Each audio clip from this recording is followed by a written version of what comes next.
কবির জন্মভিটায় প্রবেশ করে প্রথমে যেটা চোখে পড়ল সেটা হচ্ছে কবির পারিবারিক কবরস্থান।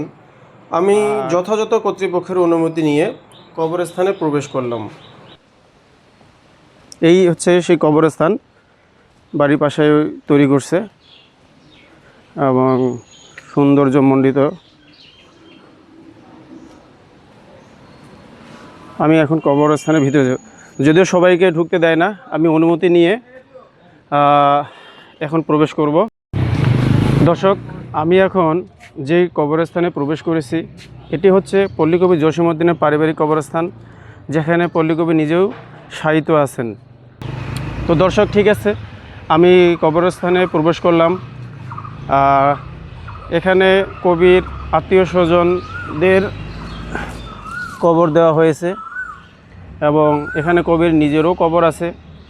আমি আপনাদের দেখাবো, প্রত্যেকটি কবর তুলে ধরব এখানে কার কার কবর আছে। যেমন প্রথম এই কবরটা আপনারা দেখতে পাচ্ছেন, মোসাম্মদ মঞ্জুরা শাহরিন চাঁদনী, ইনি কবির সেজো ভাইয়ের নাতনি।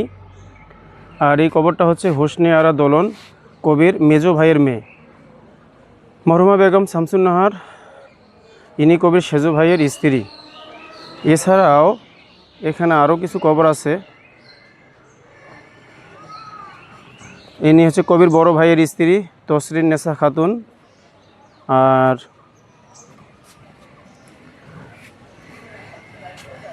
দর্শক, কবরস্থানে ফুলের গাছ দেখতে কিন্তু ভালোই লাগে। আমি অনেক এলাকায় দেখছি কবর সুন্দর করে সাজিয়ে রাখে না। যেমন দেখেন, কবরস্থানে যে সুন্দর করে চতুর্দিকে ফুলের গাছ লাগাইছে, দেখতে কি খারাপ লাগতেছে?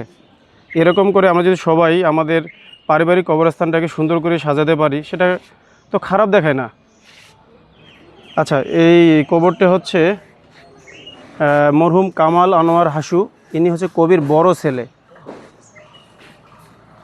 আর এই কবরটা হচ্ছে প্রফেসর নুরুদ্দিন আহমেদ, কবির ছোট ভাই। সঙ্গে এই কবরটি আছে ডক্টর জামাল আনোয়ার বাসু, ইনি হচ্ছে কবির মেজো ছেলে।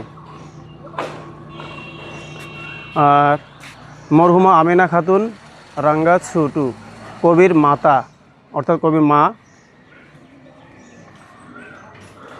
আরও আছে ওইখানে কবির সেজু ভাইয়ের কবর ওই জায়গায়।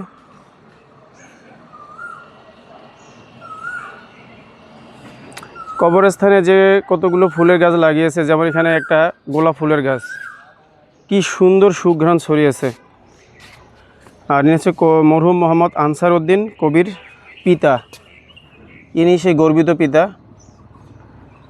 আর এই যে একটা ফুলের গাছ এখানে। এখন আমি, দর্শক, যেই উদ্দেশ্যে এত দূর পাড়ি দিয়ে আমি আসলাম, আমাদের প্রাণের কবি, গ্রাম বাংলার কবি, পল্লীকবি জসীমউদ্দিন, উনি এখানেই শায়িত আছেন এবং এখানেই ওনাকে কবর দেওয়া হয়েছে। দেখুন দর্শক,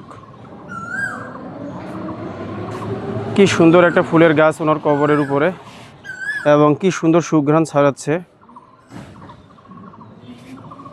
আমি এবার কবির মাতার কবরটাকে ভালো করে দেখাবো একটু। যিনি নাম আমেনা খাতুন রাঙ্গা ছুটু, কবির মা। এই যে ওনার কবরটা হচ্ছে এটা, একজন গর্বিত মা। আচ্ছা, এটা হচ্ছে একটা ডালিম গাছ। ডালিম গাছে একটা কবিতার দুটা লাইন আছে এই জায়গায়।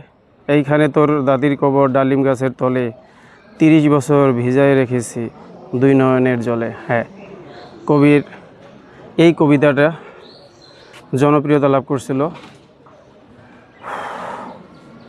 এবং এই কোন কবিতার এই লাইন দুটো সেটা আপনারা অনেকেই জানেন, এটা আর কিছু বললাম না।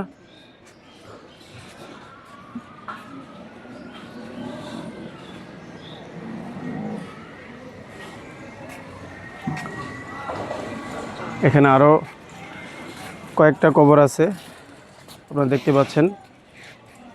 এখানেও একটা কবর। আর ইনি হচ্ছে সেই কবির পত্নী মমতাজ জসিমউদ্দিন মণিমালা।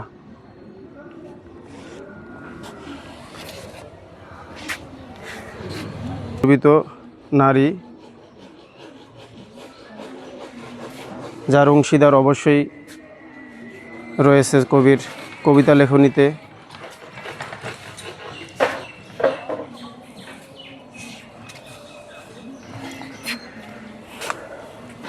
দর্শক, দেখতে দেখতে সময় ফুরিয়ে এলো। ভিডিওটি কেমন লাগলো তা কমেন্টে জানাবেন এবং লাইক, শেয়ার অ্যান্ড সাবস্ক্রাইব করবেন। পরবর্তী ভিডিও দেখার জন্য অনুরোধ রইল। ধন্যবাদ সবাইকে। ভালো থাকবেন, সুস্থ থাকবেন এই প্রত্যাশায় আমি মাহমুদ আপনাদের কাছ থেকে বিদায় নিচ্ছি। খোদা হাফেজ।